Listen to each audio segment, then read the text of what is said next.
What is up, everybody? Welcome back to Sons of Ben the Pod. My name is Devin. I am here with head capo of the Sons of Ben, Adam Booth. Adam, how are you doing today? I love it when you use my full title. That's nice. No one, Just trying out some things here. no one Just trying out refers some to things me. I need like a jacket that just kind of has like some general star on it, just to be like, no, head capo here. Just like I need someone make me a Letterman jacket that says head capo on it, please. We are Devin, live. get in frame. What are you doing? Gangster leaning. So everyone, we're starting the podcast this week, and Devin and I are both on Twitch live. So if you want to do in the future, you can catch our live stream on Twitch. But Devin is a very casual human, and he keeps forgetting that he has to stay in frame. Yes. For the We are Twitch doing thing, a because visual they can't media. see his beautiful face and this sparkling piece of paraphernalia that he's wearing my now. Falcao Columbia jersey. We are both One of my rocking prized international soccer jerseys. Yes. Is Colombia going to the World Cup? I don't believe so. Okay, No. so we're not in both- 2022. So at we're least. both rocking non-World Cup competitive nations Yes. right now. We're Yes, good. that's what we're here good. for. And I'm here That's for what that. we're here to do. That's good. I'm happy for this. At least we have the U.S. That's all. Exactly. And we are what? going to get into that because we have some very exciting U.S. men's national team players to talk about. Oh, hell yeah. Maybe some former Union players in that mix. Former and future former Union players at that, too. Yes. So we had an exciting week. It's been a couple weeks since we recorded, but it's been pretty exciting. Yes. We're only talking about weekend soccer here. No, we're not. We're not talking about weekday. Yes, we I don't are. want to hear about any of that. If you just focus on the weekends, it was some great Look, soccer that we was are played. we are not journalists, but we're borderline. So we have to be. We are Yes. a voice of the people. So we must tell. We are them about- obligated. we are obligated to speak about the highs and the lows. If not, Yes. well, how can we truly trust the peaks if we do not experience the valleys? Yes. So we are will going to run for talk mayor about one day, all I of it. swear. We can get right into it. I Let's don't know. do it. Let's start it. Jump in. What are we doing? Chicago at home, 4-1, bringing Yes. back Kasper Schmeichel in style. I love it. No, I love it. And the thing about this game was it was a new age Union contest because they get up early in the game, right? And then they let a goal up. And I remember vividly, and like, I don't know, we always talk about the Union of yore. You're like your daddy's Union. But like I remember vividly seeing Union teams let teams back into those types of games. And almost immediately from the beginning of the second half, the Union were like, you were cute with that one goal you got. Got the other goals, cleaned up, and put together another stellar performance at home. Yep. That game, and we will talk about the DC game, and I want to talk about the Dallas Yes, game too, yes, of course, because of it course. has its own parallel into the conversation. But this is for anyone who was talking about the maturation of the offensive three of the Union, where it had to take time. Yes. We were very frustrated with a lot of the ties we had earlier in the season because you're just like, man, you shouldn't be tying Red Bull. Mm-hmm. Look, Red Bull's actually really good on the road for reasons I still can't fathom because they're quite mediocre at best at home. But it's weird. But you should have beat Miami, right? You should have. There's a lot of draws that you had earlier in the season that very easily could have been wins if you had some finishing boots. Yeah. And it's now you got Corey Burke scoring. So it's you've basically activated all of your offensive weapons to say, go.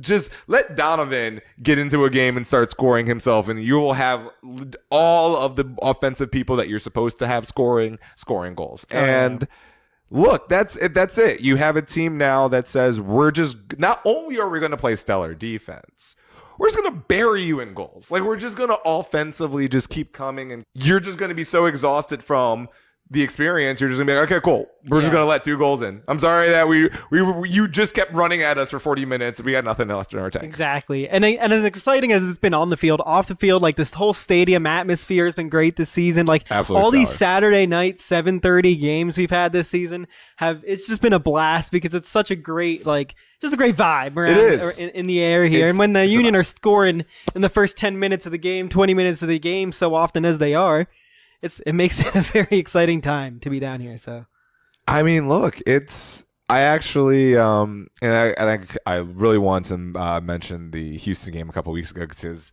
that was when I showed up halfway through that game and the game was already rocking. It was just I walked in to a party in a way where I was just like, it's so weird just walking into, Subaru Park like someone walking to the Etihad.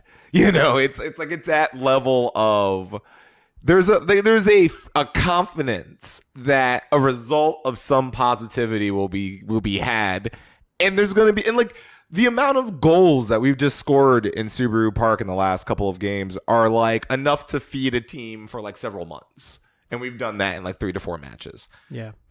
Look, the tickets are gone. I don't even know what to say anymore. There used to be the conversation like, get your tickets, come on down, see what we're doing. You got to get standing room now, my guy.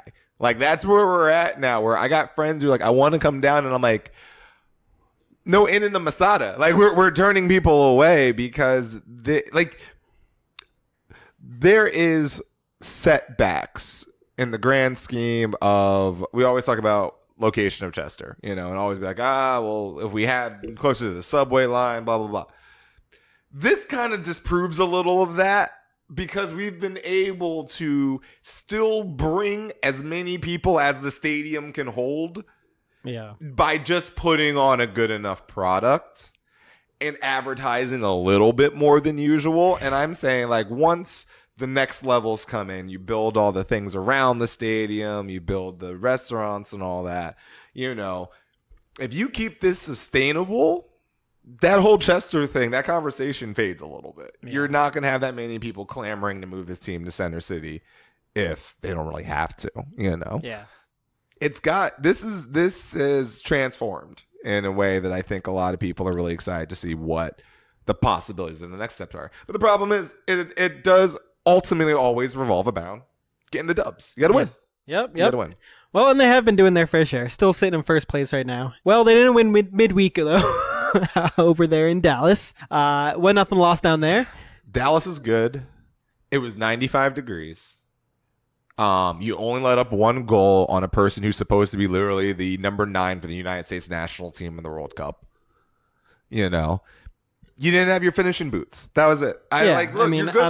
You're going to lose eventually, Philadelphia. Midweek on the road is never going to be the spot where you expect everybody to shine. You should be more upset about Cincinnati, is my philosophy on it. Like, you should be infinitely more upset about the Cincinnati thing, because after what you've seen Cincinnati do, and shout outs to Matt Miazga, who I actually kind of like, because he's kind of an asshole, but I kind of like how he's an asshole. Like, he owns that part of him. He's just like, no, I'm supposed to be a center back. I'm supposed to hurt you. That's like my job. Yeah, exactly.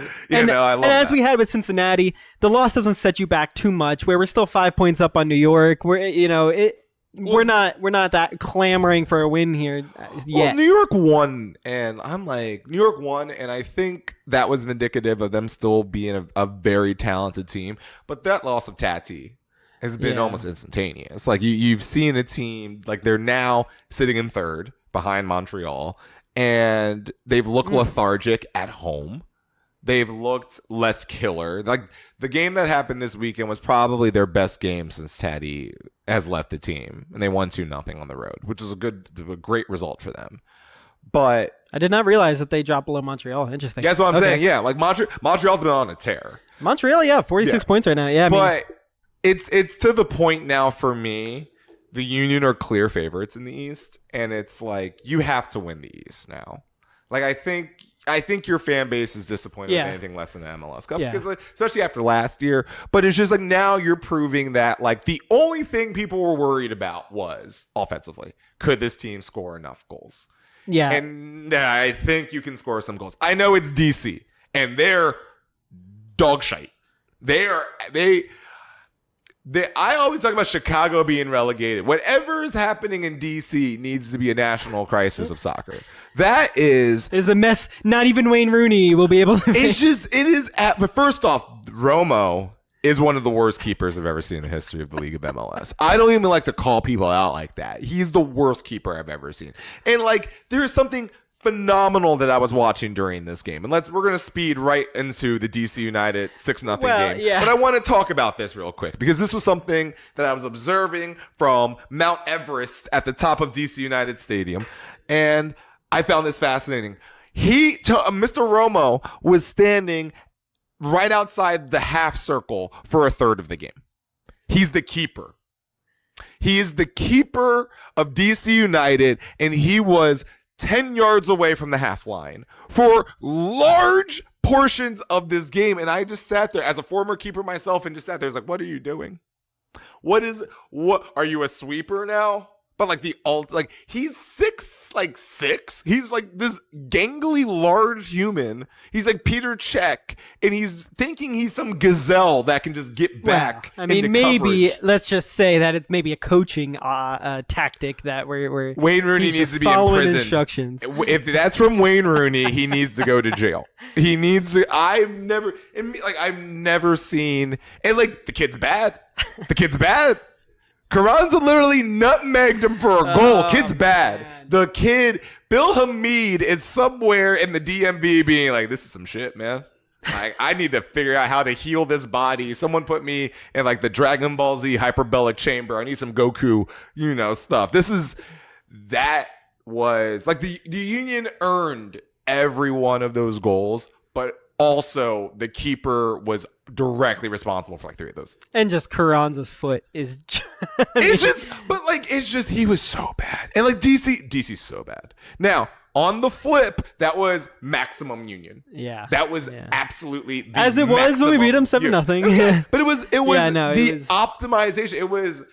It was like if you're playing FIFA, right, with the Union, and your settings are still turned up pretty high, but the Union's actual talent margin is that much better than the team you're playing that the game just takes over and says, this is how this is supposed to go. Yeah. That's exactly what happened. You have the best goalie in MLS. You have probably the best center backs separately and together in MLS. Like they're probably 1-2 in the center backs in MLS, and they're the best pair in MLS. You have the best number 6 in the league in Martinez. Was he an 8? I don't even get the numbers anymore. You have the best defensive mid in MLS. Yeah, let's in say Jose between him and Martinez. Flock, we have our defensive mid is locked down. It's like, and again, the only thing you were worried about was, man, can these guys up front score? And you probably have a top three in Major League Soccer right now. I mean, the number Alejandro one Bedoya. scoring top 3 in the league right now by multiple goals. And over there is the leadership stylings of Alejandro Bedoya, who's just like, no, put that Jack McGlynn kid in there who's like, tearing it up on the U.S. national team. Like, this is the most optimized Union team ever. I don't know if it's the most talented Union team of all time, but it is definitely the most cohesively a unit of all time. And it's just amazing to watch. It's just top. It's just top to bottom, and it's like there's no like. Will Julian Carranza eventually be a star? Maybe.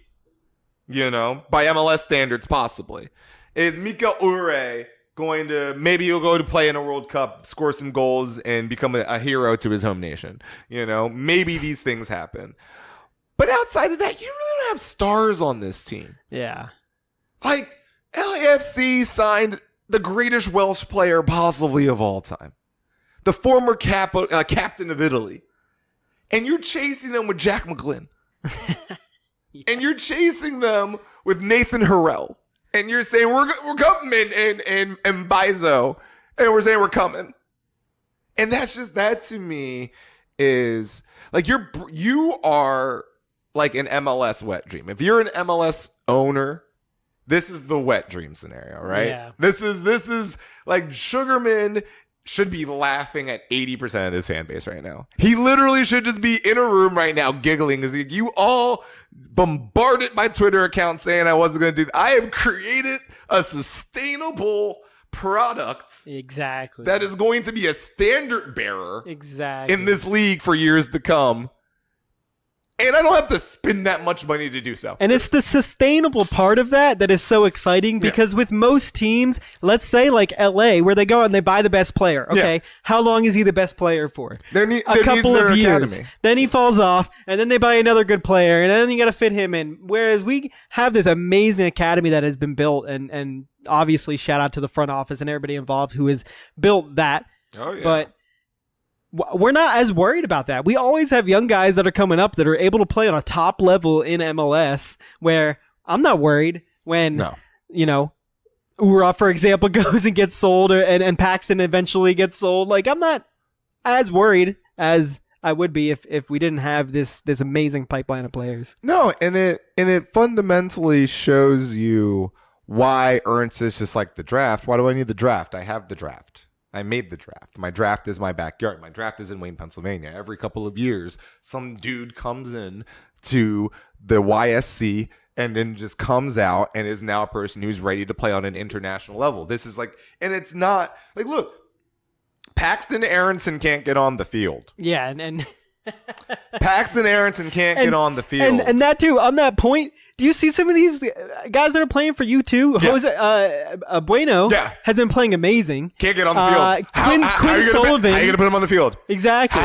I love Jesus. I want him to play. How on earth are you benching Jose Martinez for any second of life? Quinn Sullivan's still scoring goals and playing amazing. I mean, yeah, exactly. You have all these players that are still playing great for you two who could be starters, and we have just such a great team right now. It's Jim Thome being blocking Ryan Howard all over again. Like, look, I get it. This dude in the minor leagues is crushing it. I got Jim Thome. What do you want me? You want me to bench him? You want me to bench him? Like, just like even if you just throw away Carranza's like goaling sprees against DC, which obviously is helping get his stats up, but like I mean. I hate when people do that, right? Because goals are goals no matter how you score them, because they're so difficult in this league. It's like scoring a goal in soccer is probably one of the hardest things to do in professional sports, right? Yeah. Like it's really bleeping difficult. So even unless you're playing Romo, but otherwise, normally that's something that, yeah, I get it. You got fat against a couple of bad teams, but I'm like, you still have to score the bleeping goals. Like you still have to connect the dots to score the goals. And like, he's doing that. So it's like, even if you remove those goals from the conversation, you're still talking about a gentleman who is just generating so many opportunities. And like his second goal was probably one of my favorites. Not because he just megged the keeper, but it's because it came off of a ricochet and he was just like, no, I'm good. Yeah, I got it. Don't worry, guys. It's the perfect And it was him that passed it over to Burke, right? Who took the shot? Place. Yeah. And hold on, Burke's hold-up play has been so good recently. Like Corey Burke has just been like, no, give me the ball. I'm going to stand here for 5 minutes, and someone's going to try to knock me down. It's going to be okay. He has a role that he could play very well. Exactly, and that's what you need out of those players. I also want to point out that Sergio Santos has only played 17 minutes for Cincinnati since we transferred him. Wow, interesting. 17. Interesting. And he's been available. 17. Okay. Yes. So, okay, well, here's a question I want to ask you, and I'll give you a minute to think about this.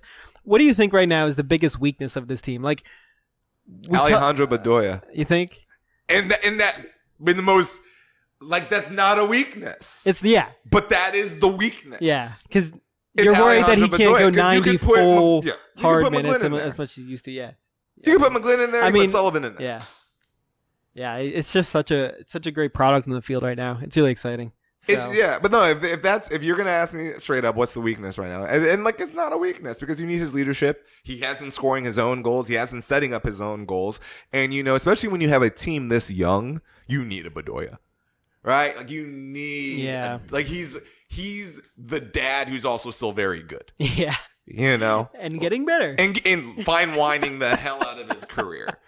But you need a Bedoya for this team to usher these kids along. And God bless them, because he's like 2 years from now or 3 years from now when he's like, I'm really done with this, I think we'll be okay. Yeah. I think you give the armband to Blake for as long he wants to be it. Like, I was listening to, really just quick to digress, but I was listening to the MLS Power Rankings podcast earlier today that Andrew Wiebe and all of them do. And they mentioned Andre Blake. And Andrew Wiebe made a statement where he's like, Andre Blake is one of the greatest MLS goalies of all time. And I was just like, yeah. Like, I think he's already in that pantheon. And I don't think a lot of people would think that. But, like, if you look at his resume, you look at the consistency of him as a goalie, anytime that Andre Blake can stay healthy, he has been in the conversation for best goalie in MLS history. So, like, yeah, Andre Blake might be, we think about it. It's like back in the day, Tim Howard or Romano or, all these guys, Robles, all these guys. Yeah, Blake needs to be in that conversation sooner rather than later. Yeah, and I'm not a league historian by any means, but he's been in the league since 2014 with almost 200 appearances now, and 90% of those have been number one goalkeeper in the league performances. Level performances. Like just performances that you're not getting on any other level. And for somebody who's been in the league as long as he has, it really shows. He was the first pick of the draft. Yeah, it's like how rare, and like now the draft, like I feel 5 years from now the draft's obsolete, right? Like they're just gonna stop having it because like I feel like occasionally someone comes through the draft anymore, but like I don't know who's coming through the draft anymore. Yeah, like it's possible. I think it might be washed, but I will say Andre Blake legitimately was the first pick in the draft as a goalie on a team that already had a good goalie in Zach McMath, a man who is still performing at a high level in MLS. Like, we forget Zach McMath. Zach McMath is still a number one keeper in MLS playing at a very high level. And that's why everyone gets so mad about the Ross and Moby thing when they got like, oh, he got from the little tournament in Brazil. I'm like, look, it's not even like we're decreeing the fact that you got a really good goalie, but like we had two already on the roster that were number one caliber in this league, and shocker, still are 6-7 years later on from that moment. Yep. So it's extraordinary to see. Like, look, and that's to say, the 6-0 is great. The 0 is really important about that too. Yes, exactly.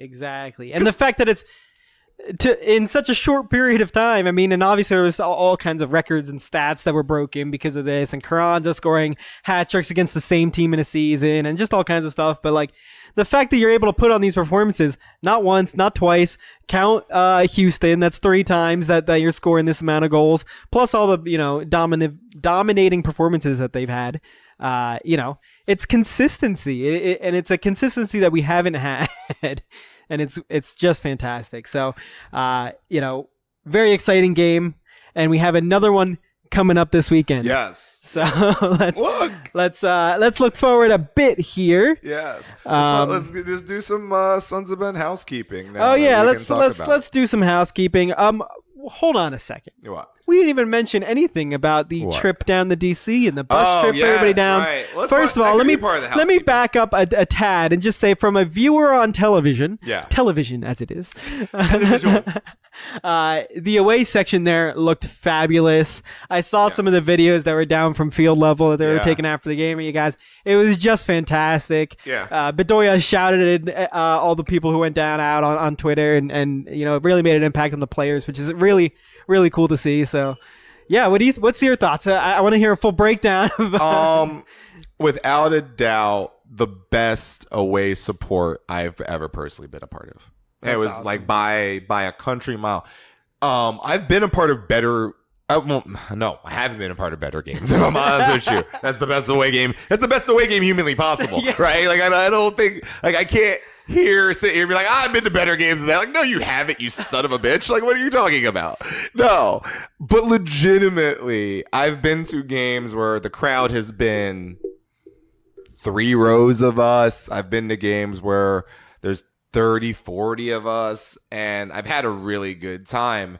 But there is something to be said, and there's something to be said about taking over an entire section in someone's stadium in America. Yeah. That happens in every other country, but in America, and to have that many fans, especially knowing the Union's history and knowing who we are, because I'm still like, yeah, man, we're best team in MLS, or in the Eastern Conference at least. Like, we're probably one of the best teams in the league. We got all the excitement in the universe. We score a lot of goals. We stop a lot of goals, but we probably only have 1 bus worth of people going on these away trips, even to things local. Like, I wish we had more away support, and I had to bite my tongue immediately. The whole section was Union supporters. They put us in one section, which was the worst idea ever. They put us with the families too. You saw Kai Wagner's family. Look, I thought Kai wasn't playing because I think a brother was in the stands and looked exactly like him. And I was like, wait, is Kai not playing? Oh, he's on the field. Oh, okay. But Kai was, his entire family was there. All the Blakes were there. And we had fans bleed all into other sections around us. Like, it felt like a normal Philadelphia sporting event in Washington, D.C., where our fan base just overtakes whatever stadium we're playing in, like 90% of the time. Like, I feel bad for D.C. on that, because it's like, they probably have a lot of Philadelphia transplants down there, too, where they're all just like, yeah, the Sixers versus the Wizards. We're obviously taking over. Just come to the bright side. Come over to Philadelphia. Yeah, just come on, man. Come on. The captain of D.C. United apologized to his supporters group after the game, and I'm like, yeah, you probably should. Yeah, there was some other. We ran out of chance. I think I missed a goal because I was celebrating another goal still. Like, it was great. The atmosphere was fantastic. All demographics were there. It was a really diverse group, and everyone there was just having the time of their lives. Everyone was super involved. They were super into what was going on, and it was just a pleasure. It was just a pure pleasure. And then also we had a really great game. And then also we won 6-0. Yeah, but like that's real. And it's just like, but look, I gotta say this, as I always say this, I hate that stadium. Yeah. I absolutely hate Audi Field, and I get it. Like, from an architectural standpoint, because like, you're right there in the Naval Yard, you're next to a power plant, you got no room. So you have to figure out how to put 20,000 people in a block.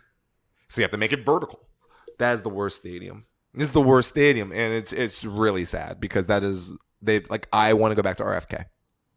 I want to go back to RFK because I didn't feel uncomfortable looking at the field at RFK. Gotcha. Well, that being said, let's bring it back home. Please. We're coming back home this weekend. Yes. To our beautiful stadium. Yes. Which I would not trade the world for here. No. Super, like, literally sitting in it right now. Yes. So I can't badmouth it. Obviously. It'd be weird if I did. No, we come back here, Hispanic Heritage Night this weekend against Colorado. It's going to be a fun time. Yes. We have the Sons of Ben tailgate, of course. So make sure you get your tickets for that. Please. And I think you're missing this one, right, Adam? I am. Sitting this one out? I'm missing. I'm missing this one and then another one after this, because actually no, 2 after this. I'm missing 3 in a row. I got to plan a wedding, so I will be just a small little thing. Here's the thing. It's also the fact that the Union planned 3 home games in 2 weeks. That's a bit egregious. That's all I'm saying. You got to span that out. Like, you knew I told you where I was doing Union. You couldn't accommodate. Listen to Adam, damn it. I'm just saying, like, look, I'm not asking you to make the entire schedule around me. Just when I choose to do the Capo All-Star break. Anyway, as you said, I mean, it's we're on the verge of sellout already. Y'all barely don't need me. I'm excited. It's gonna be. We're getting towards the end of the season here. That's always exciting at home, you know. Weather's still good, so like, this is gonna be good matches. I think Colorado is. I mean, I'm gonna say we're gonna win everything at home, but like, look, we're gonna play hard. We're gonna work hard. I think the guys are feeling themselves. The only thing I can see is a possible letdown. But I don't really feel that, because I feel like the minute people start getting complacent, Jim's like, hey, all those dudes who are on U2, you guys want to just finish this off for us, and then it gets done, you know? Yes. So I'm a big component of, we're getting to the fun stuff, you know? Like, the Shield's now a thing again. I'm loving all of this, Like, everyone's like, we're out of it, especially after, what was that loss? I think it was Cincinnati, and then everyone's like, we're out of it. We're not going to go after the Shield, and then everyone's like, LA is going to win the whole thing. And then LA drops points against San Jose, and you're just like, oh, I guess we're here. Yes. I guess we're having a conversation. So we've got the home game this weekend. We've got another home game next week, midweek against Atlanta. Yes. And then we go back on the road to New York Red Bull. Which, speaking of away trips that are going to be fantastic, I truly think should be amazing. I think we can outdo DC with Red Bull. There's no reason not to. It's a closer trip. That being said, the first bus is already filled. Yeah. We're getting some interest for a second bus. No, you should definitely pull the trigger on a second bus. If you are interested in going down to New York Red Bull, you don't have tickets yet, reach out, look on the social medias, just shoot some messages, shoot some emails over to Mike Blankenmeyer, and you can find his email on the social medias as well. Let them know you're interested, and maybe we'll get a second bus, and we'll get a large amount of support down there for Red Bull, which will be an even more fun time. No, I mean, look, and I love my people at Red Bull. I'm really sad I'm going to miss that one, but I think that's going to be incredible. I'm really excited for that. Like, I think this DC United game is going to springboard a lot of people to be like, yeah, I want to do that. because they saw what we were doing, and I think a lot of people were like, I want to be a part of that. And it's easier at Red Bull. It's a really unique experience. Yeah. Like it's completely different than sitting in the river end at home. When you're away at somebody's stadium, and in the fashion that you guys were last weekend, where it's just hundreds of Union fans, it's a really cool experience. I'm saying if this happens more often, I don't see why not. I don't see why you can't get more of these times where Union fans are invading and taking over. I don't know if you saw Twitter today. I know you're a busy man, but one of the talks of the internet today was a gentleman that I was found, and basically he was commiserating over how the state of DC United, and he put together a 4-part 40-minute rant about how bad DC United was. Wow. And about 4 minutes to 5 minutes was just devoted to the supporters groups getting absolutely railed by the Sons of Ben. Just basically to say, like, the Sons of Ben absolutely destroyed their supporters groups. He's like, and all y'all left at the 70th minute. I'm like, my guy, they were down 5-0 at that point. I'm not saying I would have left, but I'm saying I kind of get some people trying to catch a metro at that point. That was a but like legit, we broke DC United. Like, that's not even a joke. I authentically believe these organizational changes are coming because of how badly the Union have beat them over the course of this season. Well, when you score 13 goals against them in 2 games, but you don't score any goals. Yeah, and you don't score any. It is. Yeah.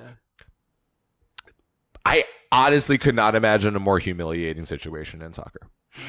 Yeah.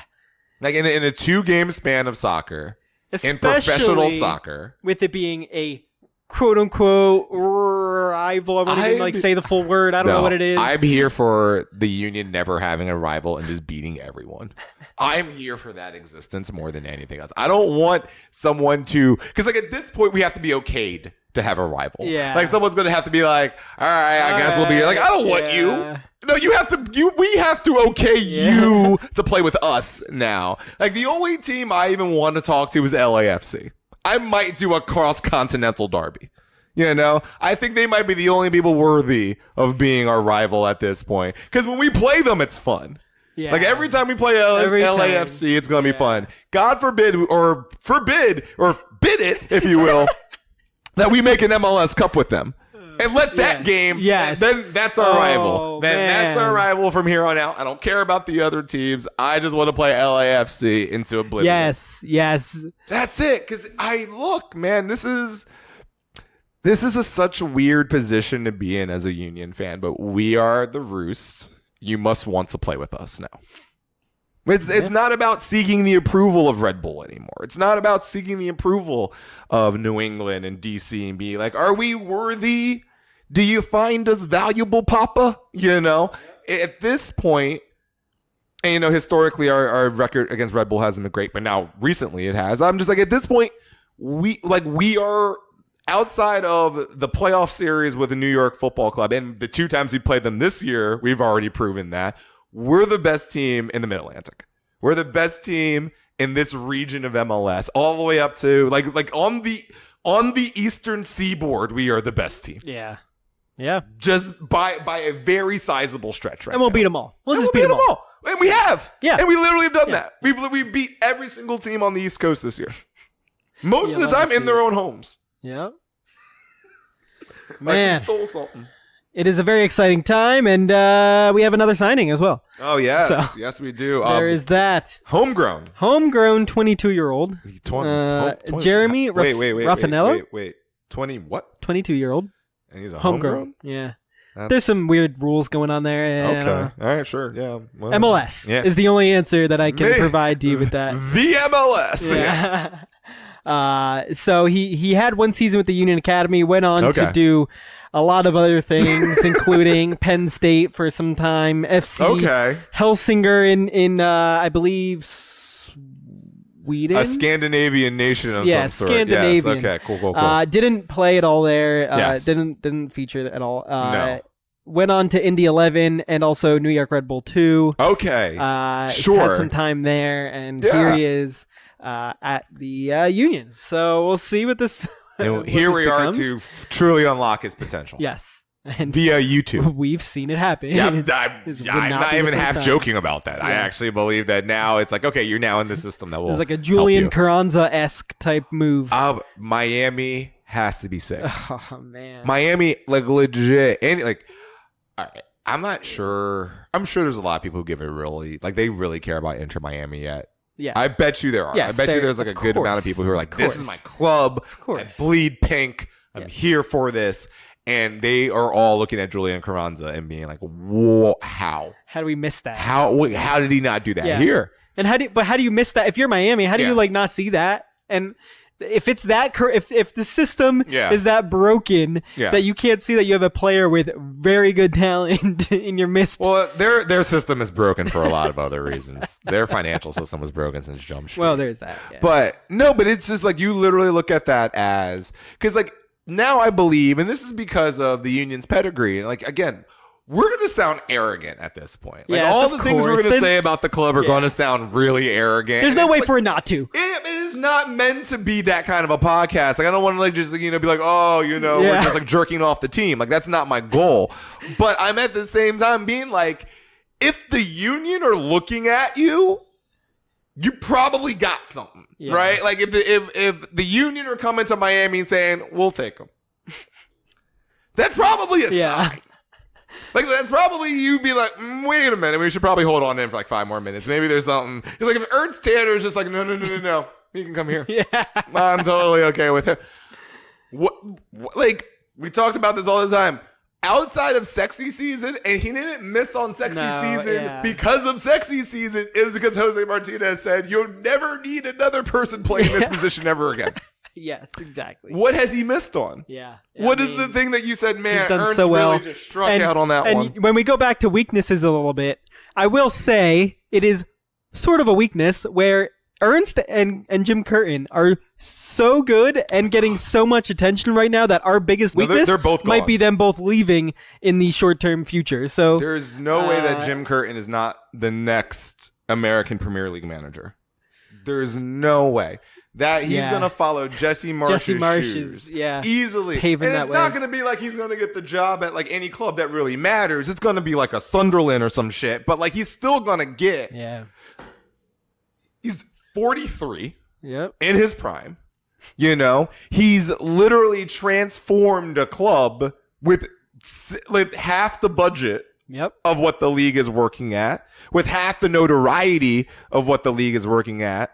Beautiful facilities. And he has a great locker room atmosphere. He has he's a great leader of men. He's formed such a tight-knit group here that like you look at a guy that can do that for a team, and you're a club that doesn't have a manager right now, and your locker room's all over the place, and you want somebody to stabilize things.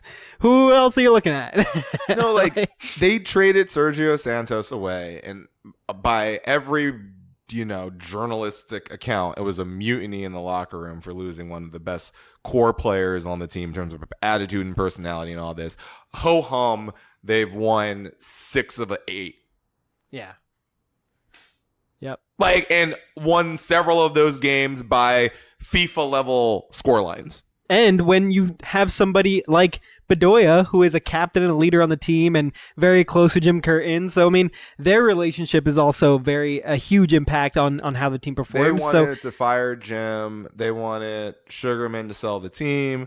And look, I get in the moment why all of those emotions are happening. I'm not a stupid person, but I've said this before. I said this when I was covering the Union in a journalistic capacity back in the day. This is the original trust the process. This is the original group of guys. You're just like, just wait. Just wait. Because like, look, I'd say this all the time. You're not going to get anyone to play in Philadelphia off of sex appeal alone.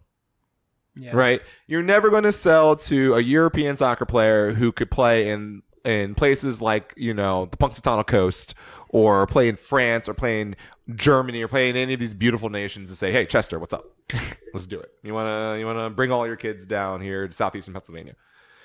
I love it here, but like I'm not stupid. I'm not like, this is not. We're realistic. Like we're not. This ain't Malibu, my guy. Yeah. So it's like you gotta go through different channels to get your stars, to get your team, and they did it the right way and have been hitting every single, and then everything is an upgrade, right? It's like you sign a Santos, right? You know, you sign players who were good, and then you find better ones, and then you're just like, okay, so really appreciate your time. You got to go. Mm-hmm. Ray Gaddis, love you, club legend, all that. You retired, cool. Don't really need you anymore. In fact, you might have been the thing that was glaring for us. Because now when you see Bizo or Harrell, it's just, and here's the thing, I'm Ray Gaddis' biggest fan. I'm the biggest fan of Ray Gaddis on the planet Earth. I swear to God. But it's just like you see, and like Ray Gaddis is still holding it down at an MLS level. Like I knew he would. But you see you see just everything. It's a different play style. He fits a different system than what the Union are trying to do right now. Every single player in the Union starting 11 could qualify for best 11 in MLS. That's a sentence, and that's a real sentence. Yeah. So, and not only do we have amazing and exciting things happening on the field this weekend, we also had an alumni across the pond just lighting it up. I mean, before I catch you on the obvious one, go ahead. Shout out to Mark McKenzie getting a start for Genk. Okay, I didn't follow him. Yeah, he got. I do not remember what the result is. Devin, who is now a co-host, I'm on it. He also produces occasionally, so I want him to figure. 2-1 against Club Brugge, who is like that's a big win. Result. It's a big win. That's for them. a result. So shout out to Genk. He got in. Full 90 for him too. Full 90 too. Love to see that. If you want to look up Valencia real quick, because they also had a matchup this weekend. So Valencia won 2-1 against Sudatrol. Yeah, okay. See, did Jack get some QT? Let's see. Please hold. Please hold. Oh, and then you can also tell me about my nephew. Jack DeVries subbed in. So Jack got some tick. He did. He did get some time there. How about my nephew? Working my magic here. Oh, and Tanner Tessman started. If Tanner you're, Tessman, if you're look following at the All American players. Like most of U.S. national team Twitter does. That's pretty much all they do is like, hey, did third division, like when Josh Sargent went off this weekend, like, oh man, U.S. national team Twitter was like, bring him in September. Why not? And I'm like, honestly, the number 9 situation for the U.S. national team is that bad. So I'm like, you know what? Maybe bring in Josh Sargent. I'm like, not against that. I'm still wondering where the hell John Brooks is. All right, which one? Because that's a weird thing. We were just seeing if my nephew Gianluca Brucio got some tick with Valencia. With Valencia. Well, yeah. You know what? Now I gotta go back. I know you went all the way away. No, by the way, Palermo is got 4 points so far in Serie B. So if anyone's following everyone's favorite Serie B club from Sicily, I will be there. I forgot to tell you, Devin. I'm going to a Palermo game. Oh, yes, awesome. Yes, so I will be in Palermo starting on Thursday for the next 2 weeks. That's why I'm missing all of these games. And I'm going to one of the 2 Palermo home matches. So my guy will be embracing the true pink and black of the world of soccer. That is great. Yes. That is great. That's very exciting to hear. And just to follow up with this, yes, Tanner Tessman started, Gianluca Bricio started, he got subbed out, and then Jack DeVries was subbed in. Love it. Just all the Americans over at Valencia. But now the the star of the show here, Brendan motherfucking Aronson, dude. I mean, dude. I don't even know where to start. As a Chelsea fan, I'm upset. As a Chelsea fan, I'm sure I have some mixed feelings, but it is very mixed. But 97% of it is still, dude. Yes. So he saw what Carranza did against DC, stealing the ball from the goalie and poked it away there. That's the most Medford Messi goal of all time. And the no look on it. The no look and it was a little cheeky thing because he did it just a split second just while he shot it. Why does this kid have so much swag? Why does this child from South Jersey have so much goddamn swag? Like watching that man take off his damn headband at halftime was like a fucking event. Like it was like just watching poetry out there. Like this a little Adonis out here taking over all of England. Like Leeds is going to build this man a statue. I swear to God, he is perfect for that club. Oh my Lord. He's so good at soccer. And it's like this man has to be your starting winger for the U.S. national. Yeah. Like he has to it's gotta be Pulisic and him. Timothy Way has to figure his life out, and then you figure out who's your number 9. But like, you can't deny this man. He's a force. He's a force. If you're a U.S. soccer fan and you're not excited after watching that goal, watching that celebration, the atmosphere of the stadium, the celebration by Jesse Marsch. Oh my God. Like that whole segment of that game was like Jesse so Marsch a lot. Amazing. And yeah, I'm a big Jesse Marsch fan. Seeing this. I like Greg Berhalter, fine. Jesse Marsch could also possibly be the coach of the U.S. national team, and I wouldn't be upset. Look, if Matt Doyle from MLS.com is trying to get Jim Curtin out of America as quickly as humanly possible so he can coach in the EPL, then I want Jesse Marsch to be the U.S. national team coach. But like I love this. Yes. I love these Americans. And it's like the doubling down from Leeds fans and embracing Brendan Aronson. Oh man. The ecstatic nature of just US soccer I fans get to like on Tyler Twitter Adams and everything. now. Yeah, I get to like Tyler. The hype when Tyler Adams, Christian Pulisic, and Brendan Aronson are all chatting it up after the game and BS, and after a Premier League game, I'm like, where's Jedi Robinson? Yeah. He's over there in Fulham being like, I want to play too. Can we all play together? Americans in the Prem. Man. And if you're Leeds really any Premier League club, for example, I mean, they doubled down on this whole American thing. No, you're coming to Wayne. And look how that's going. You're coming directly to Wayne, Pennsylvania, if you were any of these scouts right now. It's just... I'd be very curious, numbers-wise, what this has done for Leeds in America. Like, I can only imagine that if it's, obviously we're very excited about it, but I'd imagine if you're an American soccer fan and you want to see some really good young American soccer players, you're watching Leeds United. Yeah. So, I mean... No, they're going to have a fan base that didn't exist previously. This is... If you're a person who just got into soccer via Ted Lasso, Leeds is your club. You have found a home. They've set it up for you directly. And this is what the American ownership wants to do with most of these people outside the Glazers. Because they were basically saying this. How do I get my country to watch this team? Yeah. Because if I do, just... Yeah. Like, Arsenal printed money in the mid-90s and early 2000s from Americans. Arsenal was the club of this entire nation. Like, Thierry Henry was just was the god here. That's why, when the invasion of like the Beckhams and all of those stars started to come to MLS, Thierry Henry for me was probably the second biggest person to ever play in this league. Like you got to think about that. World Cup winner, right? Man was a part of the invincible Arsenal team. And then he came over here and played for Red Bull and then coached in Montreal. Like outside of Beckham, that's got to be the biggest figure to ever come through. So but that's only because how big Arsenal became in this country. So him coming to MLS was just like, obviously.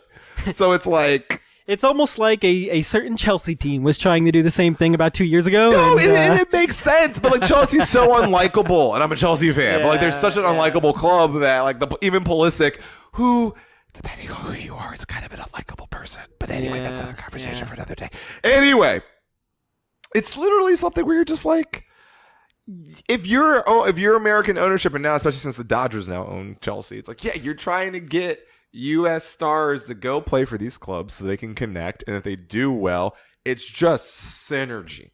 It's just synergy. And the American players want to do well. Because just like I said, how is Greg Berhalter, who obviously Aronson was going to be in the 18, but how are you now denying him the 11 if he continues to play this way all the way up into the World Cup? Like, how can you tell him he's not starting?